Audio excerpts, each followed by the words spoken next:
C'est pas ma période ces derniers temps, je pense.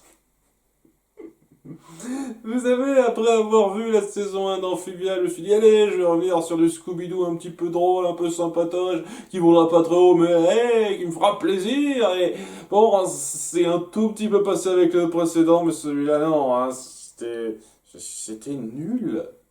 C'était vraiment nul. Et rasoir majoritairement et insultant à un certain degré aussi, c'était le pire film Scooby-Doo animé que j'ai vu jusqu'à présent. Le pire film Scooby-Doo que j'ai jamais vu, puisque les films live action que j'ai vus pour l'instant, ils sont que deux. Mais waouh!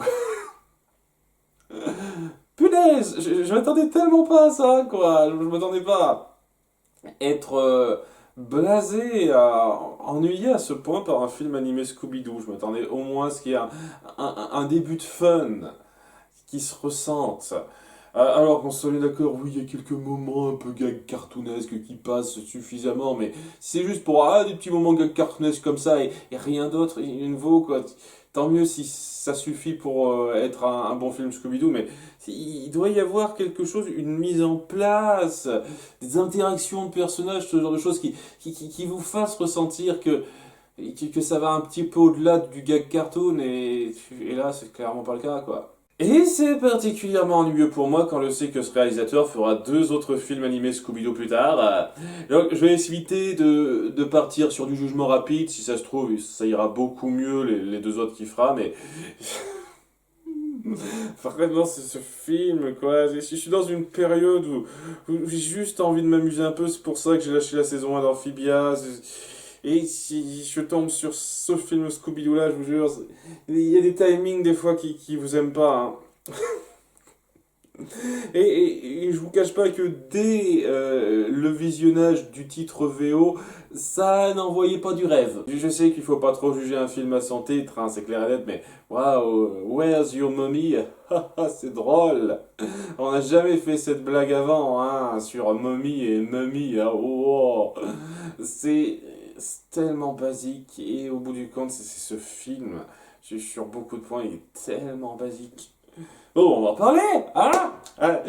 Donc, Scooby-Doo au Pays des Pharaons, pour une fois un titre VF qui vaut largement plus en termes de poids que le titre VO, même si ça ne sauve pas le film, qui commence sur une introduction sur Cléopâtre, alors que l'Égypte est envahie par les Romains, qui vient se cacher dans un tombeau près du Sphinx, où elle a prévu de réveiller une armée de soldats si jamais quelqu'un venait s'emparer du coin. Donc on essaie de nous faire croire que ça va être vrai ou pas. J'ai pas souvenir une seconde que ça se termine comme ça pour Cléopâtre, mais peut-être que je me trompe. Je suis pas un expert en histoire, reprenez-moi à ce niveau-là. Ouais, c'est une intro un petit peu forte qui est super basique de base parce que voilà ça résume une fois de plus la mythologie égyptienne aux momies Cléopâtre, ça ne se mouille pas, mais bon hein, c'est Scooby-Doo, faut pas non plus s'attendre à quelque chose de grandiloquent, hein. Oh mon dieu c'est incroyable, ça devient pas nul à partir de là quoi. Voilà ça pose le mythe de Cléopâtre et des momies, pour que le spectateur qui s'y connaisse vraiment pas soit pas dépaysé. Donc voilà, et puis on passe bien entendu à notre époque actuelle à peu près, où Vera est en train de faire des fouilles archéologiques sur le Sphinx, parce que pourquoi pas. Elle participe à un site de fouille toute seule. Je lui dis, oh, ok, d'accord. Je veux dire, s'il y a un personnage qui se doit de faire ça, ça doit être Vera, très certainement, mais même si elle est un petit peu calée dans ce genre de truc, de façon un petit peu légère, je comprends pas pourquoi tout d'un coup elle devient experte et pourquoi elle se trouve toute seule à faire ça. Mais voilà qu'elle est là pendant 6 mois et comme par hasard, en fouillant, en époussetant le sphinx, elle trouve un ankh à son cou. Regardez, trouvez cet ankh, ça représente la clé du temple et tout de suite il y a une réaction magique, hein, parce que on met en avant que ça va pas être trop magique, mais en fait si, c'est un peu magique sur pas mal de points.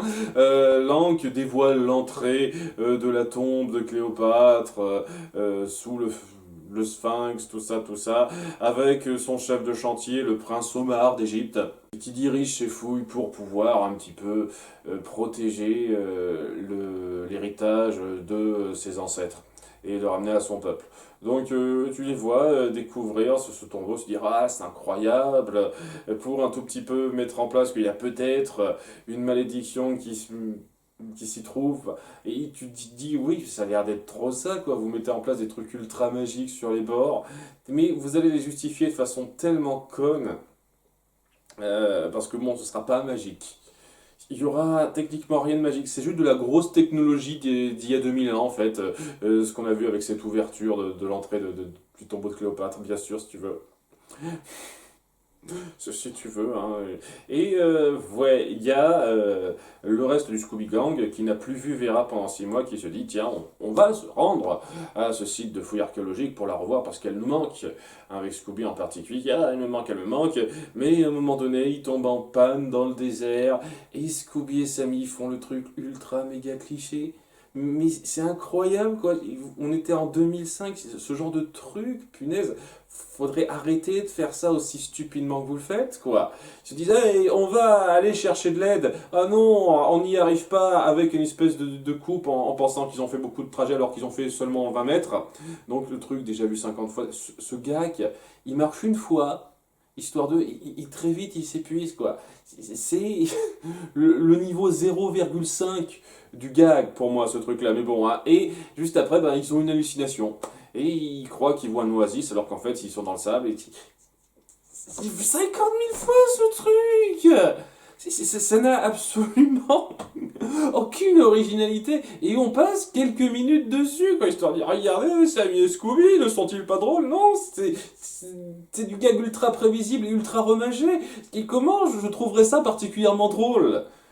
Vous vous adressez vraiment à un public de bambins qui n'ont jamais connu ça. À ce moment-là, oui, ça peut peut-être marcher, mais pour la personne qui a un tout petit peu de bouteille en écriture comics, c'est tellement basique. Enfin bon, ils finissent par être sauvés par un mec qui s'appelle Amal Ali Akbar, qu'on surnomme Triple A parce que c'est trop compliqué. Remarque Amal Ali, c'est pas compliqué, hein, et j'imagine que Akbar c'est son nom de famille. Ils sont jamais clairs là-dessus, mais voilà, je l'appelle Triple A très vite parce que c'est trop compliqué un nom comme ça. Ah, c'est bien Scooby-Doo, hein, ce genre de micro-insensibilité sans faire exprès. Hein. Et donc il finit par les amener pour les aider près du site de fouille, alors qu'ils se rendent compte que le Nil a été asséché. Et c'est le petit mystère qu'on va un tout petit peu mettre en place, sur lequel on va un tout petit peu jouer, et sans que ce n'ait vraiment de lien avec grand chose, mais on en parlera de ça. Ils finissent par retrouver le coin des fouilles et retrouver leur amie Vera, qui est rapidement contente de les voir comme ça, qui montre sa joie à peine. Après, quand on voit comment Sammy et Scooby voyaient ces retrouvailles, en fait, c'est en fait qu'ils voulaient juste retrouver Vera majoritairement parce que c'est elle qui a les crottes Scooby et ça leur manquait. Ça, c'est la priorité numéro un de ces deux-là.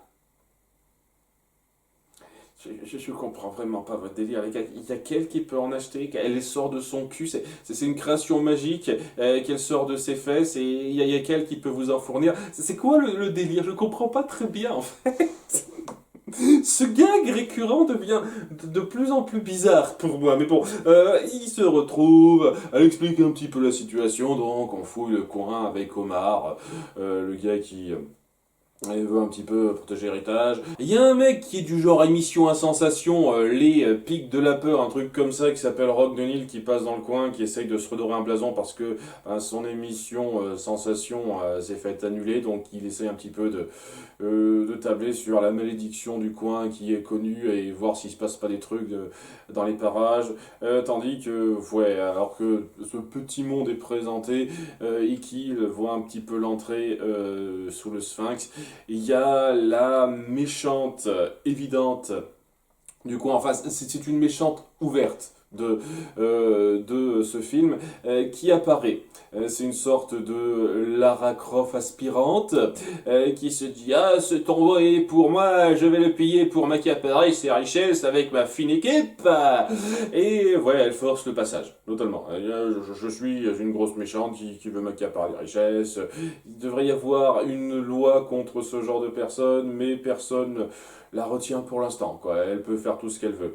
Et donc, elle décide de dynamiter l'entrée sous le temple du Sphinx pour se frayer un chemin. Et juste après avoir fait ça, la seconde après avoir fait ça, je vais essayer de garder en tête les détails parce que tous les détails sont nuls, vraiment, c'est n'importe quoi. Juste après avoir fait ça, on a l'impression qu'elle a totalement profané le coin et que ça réagit en créant une tempête de sable insoutenable dehors, qui fait que nos héros, même s'ils essayent de se barrer, disent ah non, non, on peut pas, il faut qu'on reste là. Et dans la tumulte, ils sortiront, ils rentreront et ils verront le corps de Omar qui a été statufié. Et il dira, ah punaise, c'est la malédiction qui commence.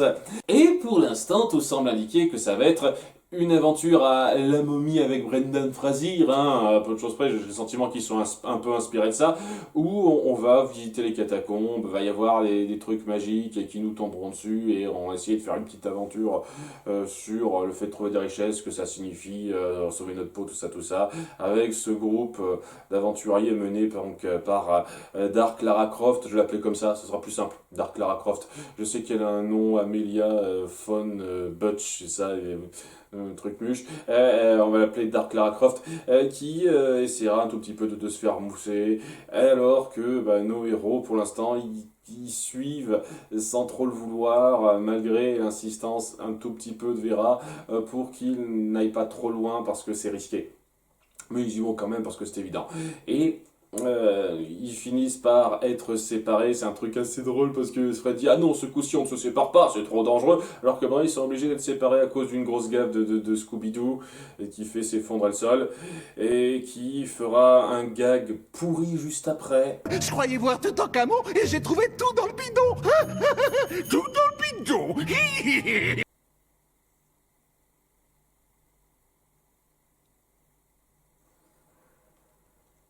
Et tant que j'y suis, tiens. C'est vraiment le souk. Dans ce souk, Rock est devenu aussi solide qu'un rock. Arrête de faire des jeux de mots, Razor. Voilà, ça c'est fait. Ils finissent par tous être attaqués par des momies, évidemment, avec donc une partie de l'escouade de Dark Lara Croft qui se fait avoir pour commencer, mais on essaye un petit peu de se tirer de là, de faire gaffe, alors que tout le monde court dans tous les sens et qu'il y a une chanson de jazz par-dessus.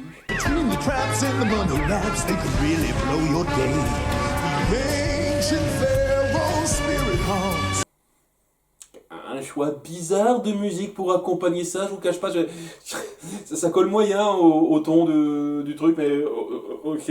Et alors que tout le monde se barre un petit peu dans son coin, il va y avoir Vera qui refera le coup j'ai perdu mes lunettes, et qui se le fera donner par une main de momie, semble-t-il, alors qu'elle sera prise dans une lumière bizarre, étrange. Et lorsque Daphné et Fred retourneront la voir, elle aura été statufiée à son tour en laissant le Hank sur place. Ça aussi, je vais essayer de garder ça dans un coin, parce que je comprends pas pourquoi le Hank est laissé sur place, mais beaucoup de trucs à voir. Bref, donc ils sont un petit peu chagrinés par ça, évidemment. Notre ami risque de ne plus être là, même si on en fera un peu des caisses là-dessus, et ils essaieront un petit peu de s'en tirer, alors que il y aura une fois de plus Dark Lara Croft qui continuera son pillage et qui tombera, alors qu'ils se rendront dans une pièce sur cette espèce de coin qu'on avait montré à l'intro, avec tous ces semble-t-il momies qui s'étaient prêtes à se relever, mais qui n'ont pas l'air de s'être relevées en fait. Il y a toujours des toiles d'araignée, donc ça n'a pas l'air d'être ces momies-là qui forment l'armée qu'on a attaquée, qu'on a fui juste avant. Mais n'empêche que sur place, il y a le fantôme de Cléopâtre qui apparaît pour leur dire prenez garde, ne venez plus dans notre tombeau, sinon il vous en coûtera, blablabla, bla, bla, bla, et qui crée une nuée de cigales pour les faire déguerpir, rien que ça. Je mets ça aussi dans un coin, on essaiera de justifier ça, mais je mets ça aussi dans un coin. Donc, alors qu'il y a tout ce bordel qui se fait du côté de Fred et Daphné et de Dark Lara Croft, va y avoir Scooby et Fred, qui seront emportés par un courant qui dévie du Nil, donc, et accueillis par un groupe d'aspirants égyptiens qui vivent un peu coupés du monde et qui voient Scooby comme une sorte de divinité à vénérer.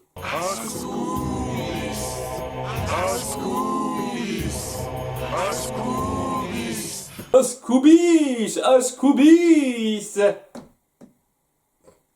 C'est complètement aléatoire, complètement con, et le truc avec toute cette sous-intrigue que ça va créer, c'est que, bon, ils vont totalement jouer le rôle là, on est des dieux, c'est trop génial, nourrissez-nous, faites-nous un festin, tout ça, alors que leur dirigeant, qui s'appelle Otet ou un truc comme ça, leur dit, ah, c'est super, vous êtes là pour accomplir la prophétie, et que les gens se disent, ah, super, hein, on suit, alors que ce sont des gens qui viennent un petit peu de la ville, de base, et qui se sont dit, ah, on veut se couper du monde, ne plus avoir la technologie, vivre un petit peu comme les Égyptiens anciens, mais ils ont quand même conscience du monde réel, actuel, quoi. Ils se disent, ouais, c'est super, va y avoir le rituel, tout ça, et le rituel, ben, c'est en fait de faire combattre Ascoubis et son serviteur, un scorpion géant. Tout le monde se dit, ah ouais, c'est trop génial, le sacrifice rituel, dans une arène, waouh! Donc il y a cette espèce de scorpion géant en 3D un peu dégueulasse, les attaques, bon, je suis un peu méchant, ça passe à peu près, mais on fait largement mieux. Ce scorpion géant les attaque, donc fuite, gag, etc. Truc de base, hein, c'est évident dès lors qu'on a plus l'action. Je trouve sincèrement que l'action manque incroyablement de rythme. Vraiment, je trouve que ça aurait gagné à aller un peu plus vite par moment et que ça s'étend un petit peu trop sur des petits trucs comme ça. Ce genre de détail, c'est pas le plus grave et je pense pas que ce soit le pire de ce que les films Scooby-Doo ont fait, mais ça n'aide pas à donner de la pêche à votre délire pour moi. Enfin bref, quoi, il s'échappe au scorpion géant et on découvre que c'est un robot au bout d'un moment. Et en fin de compte, le mec qui dirigeait ces gens-là, et il les arnaquait pour pouvoir un petit peu... je sais pas trop quoi faire exactement, quoi. Il allait tourner l'eau du Nil pour créer un petit peu cet endroit, mais il les arnaquait pourquoi? Pour prendre leur richesse en faisant croire qu'ils étaient dans ce cas-là, ouais. Ok, alors pourquoi t'as créé une espèce de délire de rituel avec une espèce de chien tout en camon de mes couilles c'est quoi ce délire? Je veux dire, juste après ça, on va avoir le gars, là, le Amal Ali, qui réapparaît, parce que c'est un peu le policier du coin, hein, c'est le policier qui réapparaît régulièrement. Amal Ali qui réapparaît et pour le coffret, et je me dis, oui, pourquoi t'as pas fait ça directement? Tu sais qu'il est dans le coin, pourquoi t'as attendu que Scooby soit là pour faire le truc déjà? Le mec... On essaye de nous balancer que ce mec, en fait, est le seul responsable et que les autres sont juste des pauvres victimes qui ont suivi le mouvement, mais on est bien d'accord qu'ils étaient tous partants pour regarder deux gens qui, semblent toutes, sont innocents, se faire massacrer par un scorpion géant. Une espèce de créature magique pour eux. Ils étaient d'accord avec ça. Ça ne les dérangeait pas. Mais maintenant qu'on leur dit, ah bon, on s'est fait arnaquer, oh, zut, nous sommes des pauvres victimes. Non, vous êtes des connards qui étaient prêts à accepter ça, mais on fait comme si tout allait bien. Et au bout du compte, ce mec, son délire, ça servait à quoi? À que dalle! Absolument que dalle! À part remplir l'épisode pendant une bonne grosse douzaine de minutes, sinon il aurait été beaucoup plus court. C'est ça le truc. Je dis l'épisode, le film. Hein. Je vois de plus en plus ça comme des épisodes de Quoi de neuf Scooby-Doo, de moins en moins bien fait selon moi, mais bon. Il y a ce gros délire qu'on fait durer beaucoup de temps qui n'apporte rien, qui est totalement parenthèse, et ça sert à quoi? À séparer Scooby et compagnie pendant un petit moment, à expliquer pourquoi le Nil a été détourné de son eau en nous en croire, ah, peut-être que la malédiction marche, alors qu'en fait la malédiction n'a pas été lancée puisqu'on n'est pas encore entré dans le tombeau lorsque le Nil a été asséché, donc c'est pas logique, Fred, merde, mais bon, il y a que ça qui sert. Alors, il y a un autre truc qui servira, on en parlera, mais donc, ouais, quoi, cette espèce de grosse parenthèse, parallèlement, il y aura Fred et Daphné qui essaieront un tout petit peu d'être drôles sans l'être, avec Fred qui essaye d'imiter Sammy et Scooby. C'était légèrement pathétique pour moi, mais bon, donc, et qui se feront attaquer plus tard en ville par des gens en turban, alors que c'est clairement Dark, Lara Croft et son groupe. Je vois pas pourquoi on a rendu ça un tant soit peu mystérieux, mais bon, bref. Ils ont été attaqués pour que Dark, Lara Croft leur prenne Lank, et ça a servi seulement à ça que Vera a eu Lank sur elle quand elle a été statufiée, pour arranger votre scénario dans une certaine direction, pour que la méchante ait la main dessus. Ok.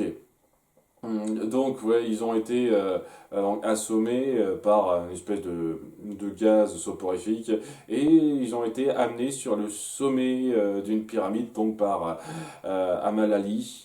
Je sais pas pourquoi.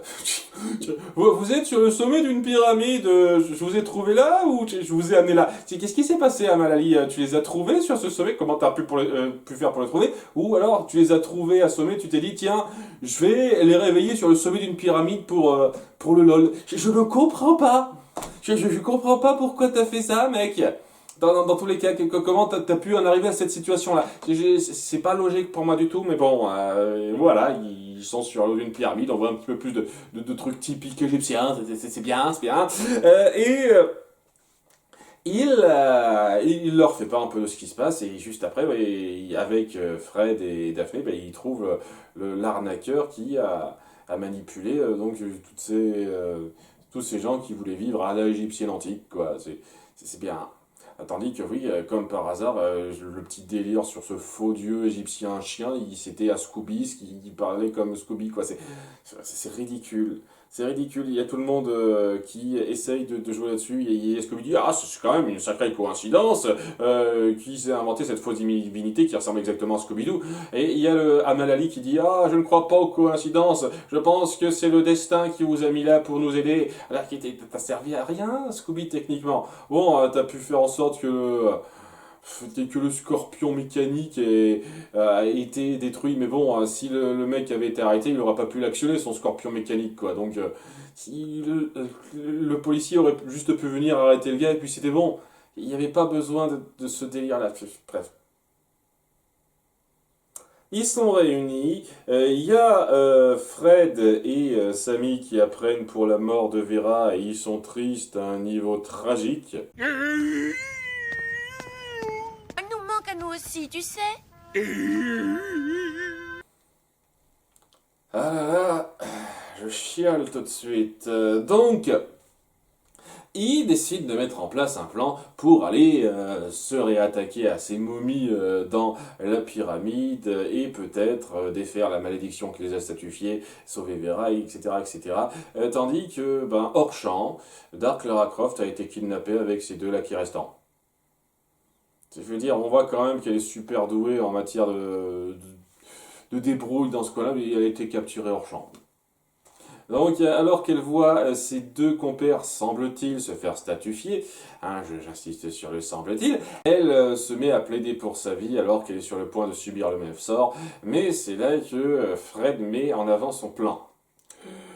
Oh putain. Bref, son plan consistant à faire en sorte que Sammy et Scooby s'infiltrent en se faisant passer pour des momies, ce qui ne devrait tromper personne, mais ça marche parce que mon cul gag cartoon. Et leur plan, c'est juste d'actionner un gong pour qu'ils puissent lancer un petit bateau avec une force d'attaque pour s'en prendre aux momies. Et donc, oui, je vois pas pourquoi il y avait besoin de Sammy et Scooby pour ça, quoi. Vous avez forcé Sammy et Scooby pour forcer Sammy et Scooby un peu plus dans votre gag cartoon, c'est tout. C'est bien, quoi. Donc, ouais, le plan de Fred, ça revient à déguiser Daphné en Cléopâtre, juste pour le plaisir de faire ça, parce que c'est un fétiche, sans doute, hein, ça fera plaisir à certains, et de se faire sa petite armée de faux égyptiens pour combattre les momies et ils sont tous d'accord. L'armée de faux égyptiens, c'est ceux qui ont été arnaqués par le gros méchant aux têtes ou je sais plus quoi. Et tu vois, déjà ils sont tous d'accord, ok. Et c'est juste une espèce de gros délire de bataille générale qui va nulle part.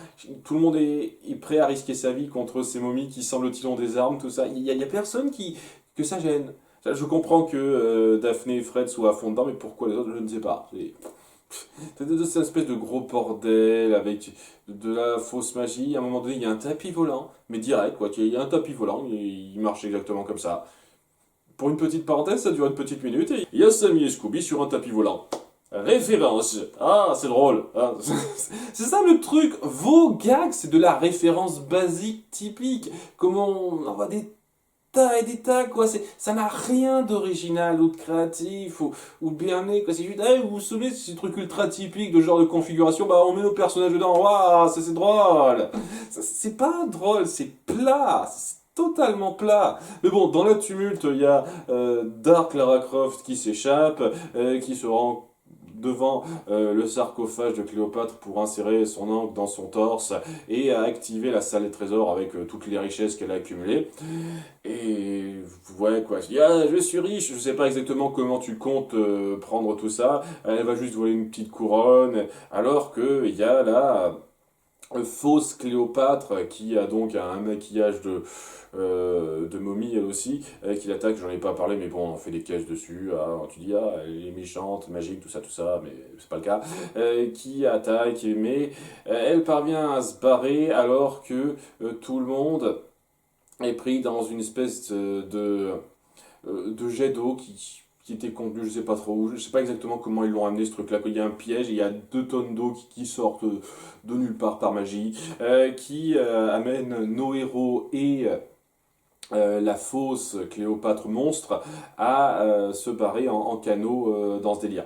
Et alors que Dark Lara Croft se fait capturer par Amalali dehors, que nos héros sortent donc par une espèce de torrent d'eau là, qui remet tous les trésors dehors à la portée de tout le monde, c'est redistribué au peuple comme le voulait le prince au départ, il y a pas beaucoup de temps instauré à comment les autres s'en sortent, c'est-à-dire les faux Égyptiens et les fausses momies qui se battent entre eux, ils se sont mis d'accord hors champ, apparemment, on fait pas le détail là-dessus. Mais bon, le truc c'est que voilà, en s'étant barré, il y a la fausse Cléopâtre qui a l'air dans les pommes et on la découvre, il s'agit en fait de Vera. Vera était le bandit déguisé, à ce qu'elle a œuvré avec Omar pour faire vivre cette légende et décourager les pilleurs de tombes. Et ouais, j'ai plusieurs questions tout de suite là. Alors, d'une part, c'était quoi ce délire avec les criquets? Enfin, les cigales que t'avais, ouais, ils disent à un moment donné, ouais, mes cours d'études pour apprivoiser les cigales m'ont permis de faire en sorte de cette nuit marche. Mon cul, quoi, t'as les pouvoirs de Zia dans Les Mystérieuses Cités d'Or saison 4. C'est ça le truc. Ça sort de nulle part cette merde. La tempête qui est tombée pile au moment où Dark Lara Croft a fait exploser l'entrée de la tombe, c'était quoi? C'était de la grosse coïncidence? Ouais, de la coïncidence. La mise en scène foireuse, insultante que vous avez faite, où on croit que Vera se fait statufier, alors qu'en fait, non, c'est n'importe quoi. C'est n'importe quoi. C'est quoi ce délire, quoi? Ah, il y a quelqu'un qui me rend mes lunettes. Oh, mais il y a une lumière aveuglante qui vient vers moi, ça a l'air dangereux, j'ai une expression étonnée. Tu peux pas faire cette expression-là si t'étais dans le coup, Vera. C'est pas logique. Et à ce moment-là, quoi, si tu veux protéger le coin et faire en sorte que personne ne mette la main sur l'angle, tout ça, pourquoi tu l'as laissé sur ta version statufiée que vous avez moulée? Parce que vous êtes ultra doué pour faire ce genre de truc avec votre ciment, mais bon, ok, je peux pas accepter ce genre de conneries, quoi. C'est n'importe quoi. C'est complètement con, pourquoi t'as fait ça? Ça n'a aucune logique. Mais le truc le plus illogique là-dedans, le truc de base que je me pose direct en voyant ça, c'est pourquoi tu l'as pas directement dit à tes potes? T'essayes de justifier ça juste après. Ah, mais je voulais vous protéger, c'est dangereux, tout ça. Et tu croyais quoi? Que ce serait pas dangereux? Qui voudraient pas suivre ça? Tu les connais depuis le temps. T'aurais dû leur dire, ok, vous savez quoi? J'organise ce truc-là, faites gaffe, on a déjà notre truc. Mettez-vous dans votre coin, c'est bon, on va gérer. Et ils auraient compris. Ils auraient pas dit, ok, on va quand même se mettre avec vous. Je veux dire, ils se mettent en danger quoi que tu fasses, quoi. Tu leur dis, ah, s'il vous plaît, n'y allez pas, c'est trop dangereux pour vous, et ils y vont quand même. Là, au moins, tu leur aurais dit qu'ils auraient été au courant, ils auraient pas été complètement... Et à la fin, donc, toute leur intervention, ça servait à rien. Puisque la base du truc, c'était juste de faire peur à Dark Lara Croft pour qu'elle se barre. Mais même là, ça servait à rien quand on s'y penche, parce que c'est une pilleuse de tombes. De façon claire. Elle est répréhensible par la loi, elle se fait arrêter à la fin. Donc, ça servait à rien, c'est complètement débile. C'est ça le truc. T'as perdu ton temps. T'as Vera qui essaye de fomenter un plan alors qu'elle aurait pu directement le dire à ses potes avec énormément de justifications complètement ridicules. Je ne m'attendais pas à ce que vous reveniez dans le tombeau avec une armée juste pour me porter secours. Mais les nombreuses justifications qu'on fait, c'est n'importe quoi pour essayer de faire en sorte que ce soit une surprise. Ça, c'est naze. C'est d'un naze. Mais à la fin, tout le monde est content, tout le monde est heureux, alors que bon, bah, vous avez mis à jour le fait qu'il y ait une supercherie. Là maintenant, c'est une notoriété publique, tout le monde le sait, tout le monde le voit. D'accord, donc ça sert à rien, quoi. S'il y a d'autres pilleurs qui veulent venir, ils viendront. Enfin bon, maintenant plus trop, j'imagine, puisque les dîmes de richesse seront distribuées. Ce qui veut dire que dans un sens, Dark Lara Croft vous a plus ou moins aidé. Et ça se termine sur tout le monde qui est content et Sammy qui sort un autre truc de son cul avec une grosse fusée de feu d'artifice qu'il a trouvé, je sais pas, retiré sur le sable ou je sais pas trop quoi, pour se marrer, et il détruit le nez d'une autre statue de Sphinx, je sais pas exactement, c'est un truc jumeau, je sais pas d'où ça vient puisqu'on a vu quand même avant que le Sphinx avait déjà le nez cassé. Et ce qui est très drôle avec ça, c'est que c'est la deuxième fois qu'ils le font. Parce qu'il y avait une statue de Sphinx à la Scooby-Doo, à Scooby savant qui a subi le même sort. Donc, c'est déjà que c'est un gag ultra éculé qu'on a vu des tonnes de fois. Et vous le faites deux fois histoire de dire, ah, regardez, on est originaux, on fait ça deux fois. Ouais. C'était nul. Ce film était nul. Dans l'approche humoristique, c'était pas du tout inspiré. Et le mystère que vous mettez en place, il était forcé à un putain de niveau. C'en est ridicule. Hein. Vraiment totalement ridicule. C'est... Je veux bien suspendre un peu mon incrédulité à certains moments. Je veux bien croire, par exemple, qu'ils ont les moyens de faire des sculptures en ciment super rapidement comme ça. Je veux bien croire que quelqu'un a des moyens technologiques pour se faire un robot scorpion géant comme ça, au calme. Je veux bien croire ça, je veux bien croire qu'ils puissent faire des espèces de rayons lumineux de sortie de nulle part et donner cette impression de magie alors que ça n'en est pas. Je veux bien croire ça, mais les nombreuses conneries à côté, genre la tempête qui tombe comme ça, les mises en scène grossières, les raisons complètement pétées à pourquoi Vera ne dit pas ça à ses copains alors qu'elle aurait clairement dû leur dire dès le début, c'est n'importe quoi. Le truc complètement comme par hasardesque, les coïncidences d'une grossièreté affligeante sur Ascoubis, quoi, c'est nul à chier en termes d'écriture. Et l'excuse, ah, mais c'est du cartoon, ne justifie pas ça. Si, pour justifier ce genre de délire, ah, c'est du cartoon, vous me dites ça, je vous emmerde. Clairement. Je le redis de façon super claire, Scooby-Doo, c'est pas juste du cartoon écervelé, où on s'en branle royalement de ce que ça raconte. Ça essaye de raconter un truc qui tient la route. Et la plupart des films essayent un tout petit peu de faire en sorte que ça se justifie, même s'il y a quelques petites grossièretés, quelques trucs à redire dans la mise en scène. C'est clair et net, hein. Je veux dire, même le film précédent, je me suis pas mal plaint là-dessus, mais il y avait quand même un tout petit peu plus de rigueur, un tout petit peu plus de rigueur pour justifier 2-3 trucs.